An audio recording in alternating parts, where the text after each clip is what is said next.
பெரியவனாயிருந்தான். வசதிக்கே குறையில்லை. வசதிக்கே 3000 ஒட்டகங்கள் வைத்திருந்திருக்கிறான்.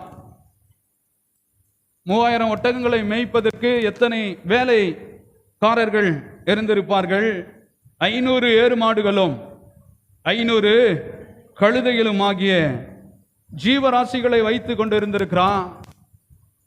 கவனிங்க, அப்ப இந்த மிருக ஜீவன்களை பராமரிப்பதற்கு எவ்வளவு வேலைக்காரர்கள் இருந்திருப்பார்கள்?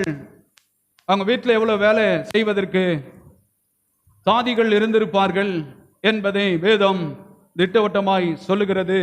யோபு தேவனுக்கு பயந்து சன்மார்க்கமாய் உத்தமமாய் அவன் வாழ்ந்தது நிமித்தம் தேவன் இவ்வளவு பெரிய ஆசீர்வாதங்களை அவனுக்கு கொடுத்திருக்கிறார். ஆனால் தேவன் இப்படி பயந்து வாழ்ந்தவனுக்கு கொடுத்தார். விசேஷம் என்ன? வேதத்தில் நீங்கள் போய் வாசித்து பார்க்கும் பொழுது, ஆனால் பயந்தான், பொல்லாப்புக்கு விலகி வாழ்ந்தான், இதன் மூலமாய் ஆசீர்வாதங்கள் கிடைத்தது.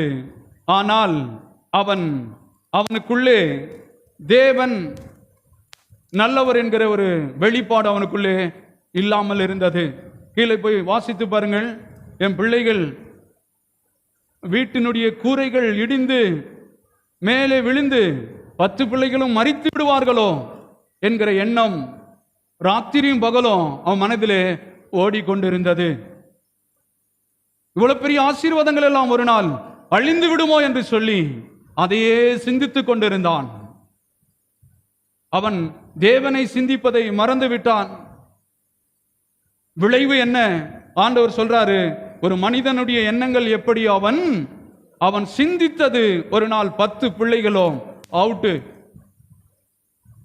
3000 ஒட்டகங்களும் அவுட்டு, ஆயிரக்கணக்கான ஆடுகள் மாடுகள் எல்லாம் செத்தது.